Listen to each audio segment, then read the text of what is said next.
co-parenting with Kanye West is like. Well, how are you doing and how much is on you, Kim? It's not easy. But I mean, I raise the kids, full time. Kim Kardashian, glossy and composed, on a podcast mic, an Instagram reel, or a Hulu confessional. And suddenly, she's saying things that land harder than a clapback about Kanye, co-parenting, and the messy aftertaste of a very public split. Some clips made fans gasp, others made headlines, and a handful made people ask, did she forget the cameras were on? Tonight, we're pulling the receipts, the podcast moments, the reality show confessions, the social clips, and the internet reactions to map exactly what Kim said, where she said it, and what it does to the narrative she's been building since the divorce. Let's start with the loudest, freshest headline. In an October 15, 2025 episode of Alex Cooper's Call Her Daddy podcast, Kim was candid and blunt about co-parenting with Kanye West. According to People, she told Cooper that it had been a couple of months since Kanye had reached out or seen their 4 kids, and she pushed back against the narrative that she keeps him from his children. That line, "It's a divorce, not a kidnapping," as reported in several outlets, was the clearest public framing we've heard from Kim about what many fans have been wondering for years.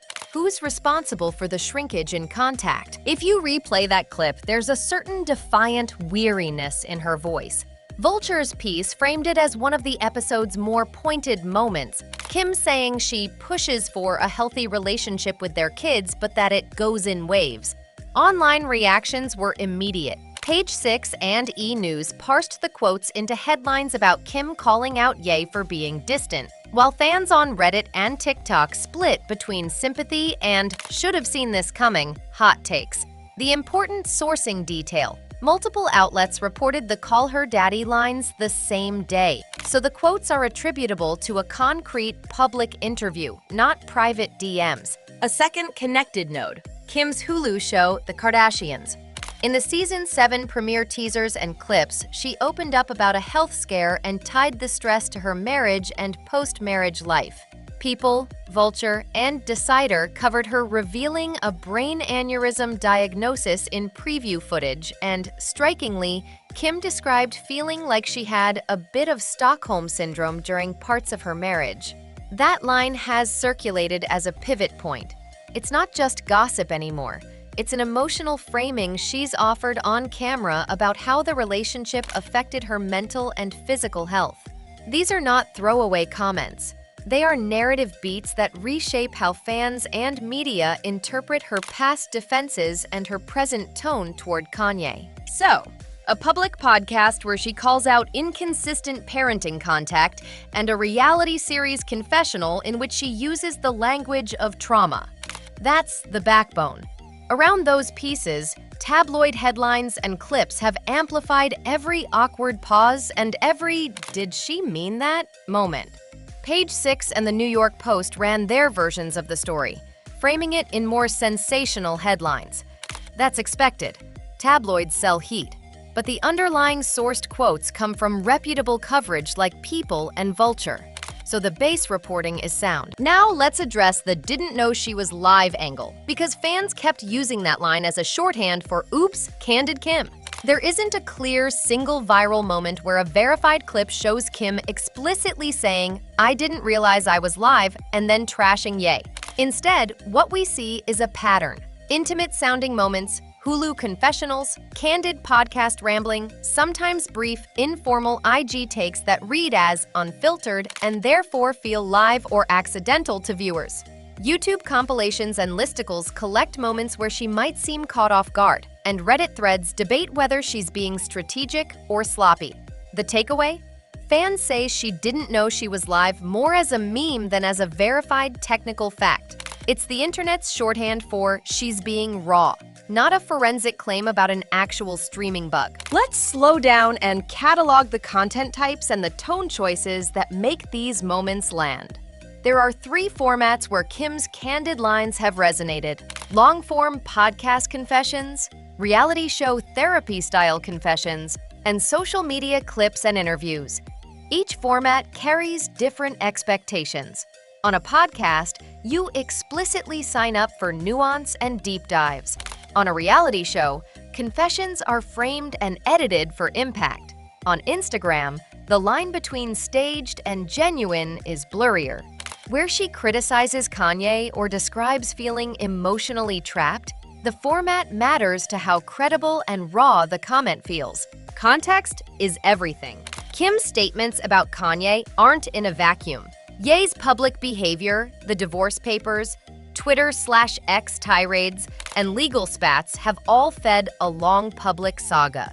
Kim's recent comments, a couple months without contact, the Stockholm Syndrome line, the Hulu health tea, are part of a narrative arc that the public has watched for several years. When she revisits the subject, it lands both as a personal revelation and as a media move. She's shaping her story proactively, rather than letting headlines define it. People and other outlets have noted that Kim pushed back on narratives that accused her of keeping the kids from Kanye, framing those rumors as misinformation she's tired of correcting. What about the talked bad allegation? Let's parse language. Kim's interviews have three rhetorical moves: factual assertion, e.g., "It's been a couple months"; defensive clearing, e.g., "I have never kept them from him"; and interpretive labeling, for example, "I felt a bit of Stockholm Syndrome." None of those are gratuitous slurs. They are characterizations and complaints. That said, media headlines sometimes compress nuance into "Kim attacks Kanye" or "Kim drags Ye," which ratchets up reaction. Responsible reporting and commentary should match the original tone, which in many cases is weary and protective, not vindictive. What did fans do next?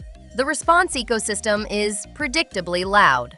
Reddit threads, r/KUWTK and r/popculturechat among them, lit up with clip breakdowns, hot takes, and conspiratorial theories about custody narratives. YouTube reaction channels posted snippet analysis, with creators parsing facial microexpressions and long-form context. Some fans cheered Kim for protecting the kids. Others accused her of performing victimhood for PR. That split is the internet in microcosm.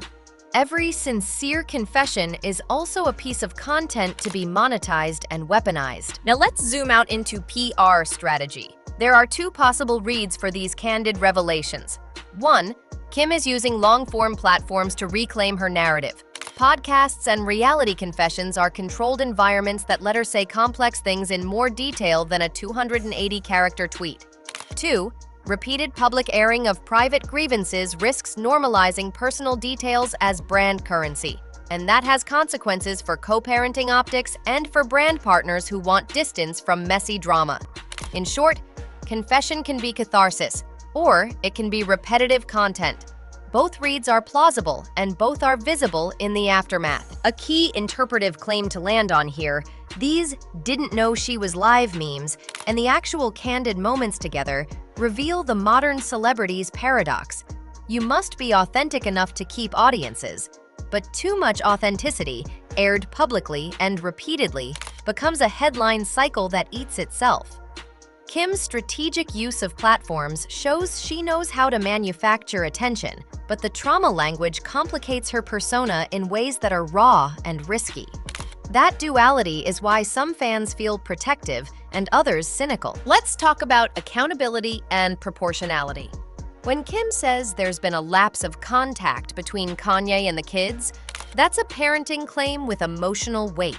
It's reasonable for a mother to discuss the emotional impacts publicly, but the rhetoric ramps up when multiple outlets latch onto the line and build a sustained narrative around absence or blame. That creates friction. Social media wants a villain, and public divorce lives in that logic. Responsible consumption of these revelations means acknowledging both Kim's right to defend her family and the risk of escalating online moral judgments about private co-parenting dynamics. Another thread: the medical and mental health framing.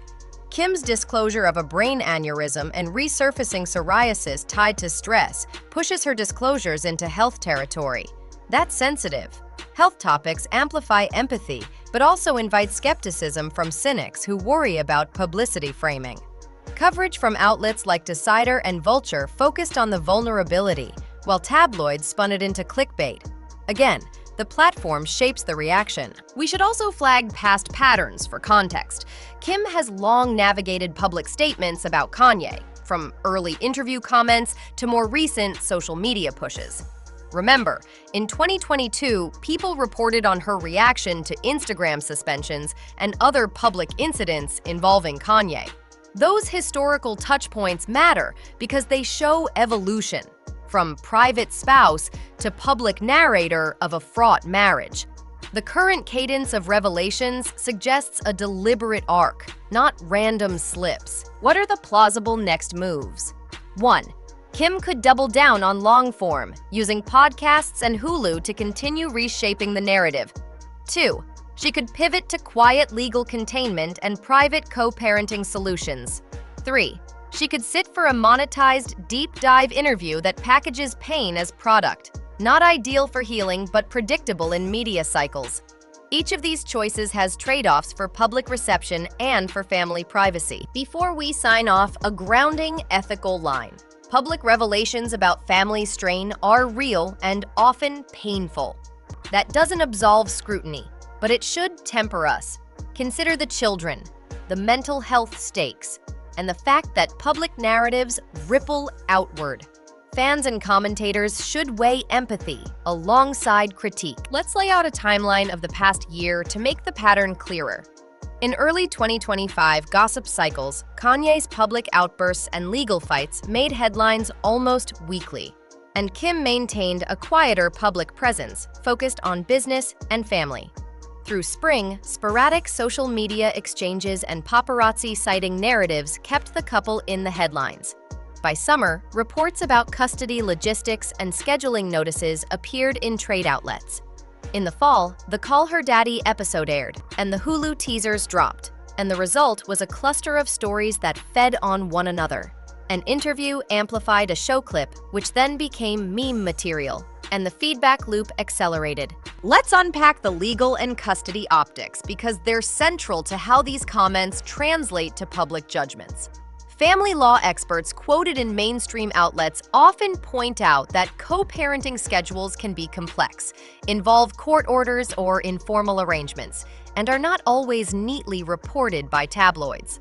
When a celebrity states publicly that contact has been limited for a couple of months, that can reflect scheduling conflicts, legal negotiations, or personal choices. Trade reporters and legal analysts caution that public statements can complicate negotiations, especially when they are broadcast widely and picked up by international media. That's why legal teams advise careful phrasing. But of course, that advice competes with the media value of candidness. A closer look at platform dynamics shows why certain remarks amplify. Podcasts like Call Her Daddy thrive on intimacy and confessional content. Listeners expect rawness and context. Hulu's reality editing, by contrast, crafts a narrative arc across episodes, encouraging serialized reveals that drive tune-in and subscriptions. Instagram clips and reels compress nuance into seconds, which makes them prone to misinterpretation. That platform triage explains why the same sentiment, "It's been a couple months," can read as a measured grievance in a long interview, and simultaneously as a viral accusation when sliced into a highlight clip and captioned for shares. Let's consider brand risk. Kim's partnerships with luxury houses and consumer brands rely on audience goodwill and alignment with certain values. When a founder or public figure engages in repeated public airing of private grievances, brand partners watch closely. Some brands prefer distance from divisive narratives. Others see authenticity as valuable. In interviews, brand managers told trade outlets that partners evaluate partnership PR exposure carefully, weighing whether controversy is an authentic extension of a brand story or a distracting liability. The calculus is pragmatic. If public drama threatens sales or brand perception, partners may ask for clarifications or quietly pause collaborations. The microeconomics of content also matter. Every public reveal creates content-derivative products, reaction videos, think pieces, meme cycles, and ad inventory. That content economy can be intoxicating. Attention converts to sponsorship dollars for creators and drives streaming subscriptions for platforms. For Kim, the calculus is thornier. Her own brands often live in that advertising ecosystem.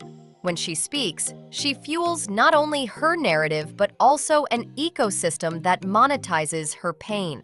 Critics argue this creates perverse incentives to keep airing personal material because it sustains engagement, while defenders say reclaiming one's narrative is a legitimate function of media openness. Let's analyze the language choices, because words matter.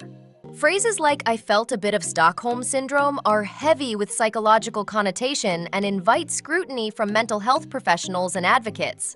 Using clinical language in popular media can help destigmatize experiences, but it also risks oversimplifying complex psychological states when not contextualized. Journalists and clinicians often note that public figures should aim for clarity if they use clinical metaphors. Otherwise, conversations can veer into misunderstanding. That's why some commentators have urged care and nuance when trauma terms enter headline cycles. Now let's widen the lens. How does this compare to other high-profile splits? When celebrities discuss fraught relationships publicly, the arcs are familiar. Initial privacy, selective disclosure, monetized memoirization, or legal containment. Think of other cases where a public figure used media to reclaim narrative. Some regained public sympathy, others faced backlash and brand erosion. The difference often boils down to coherence. Does the narrative feel authentic across platforms? Kim's situation is complicated because the disclosures are both vulnerable and promotional. Vulnerability sells and promotion pays.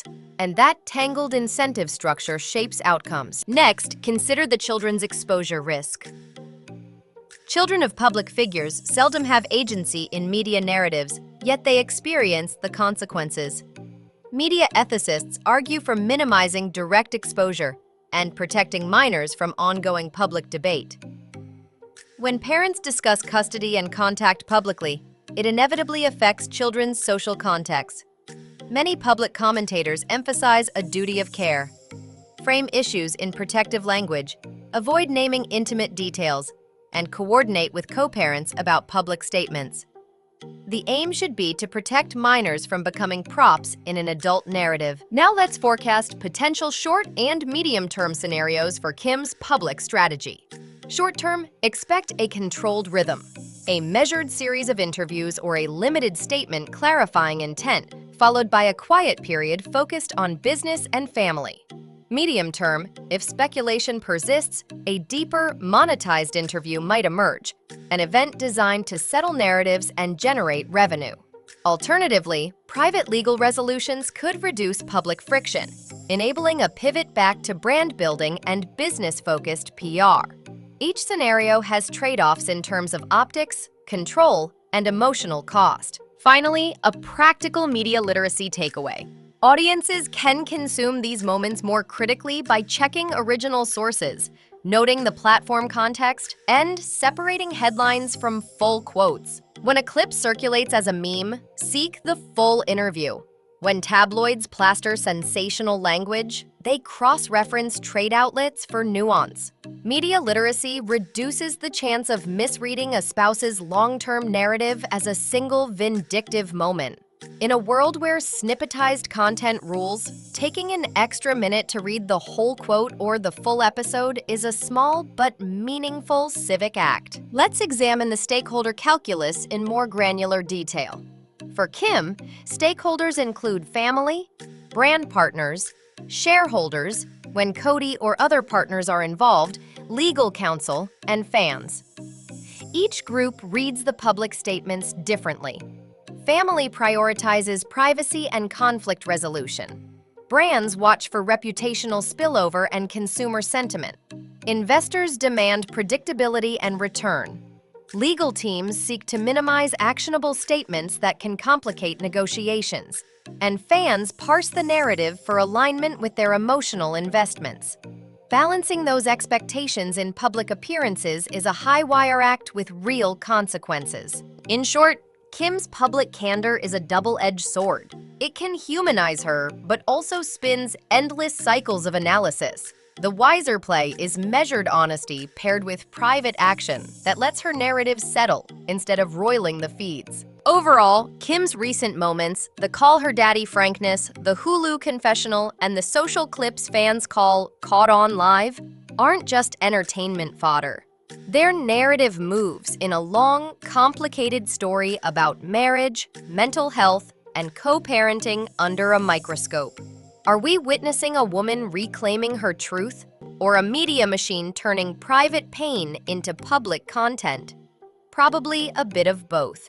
If you've got an opinion, drop it below. And if you want more breakdowns of this saga as it unfolds, hit subscribe, like, and sound off.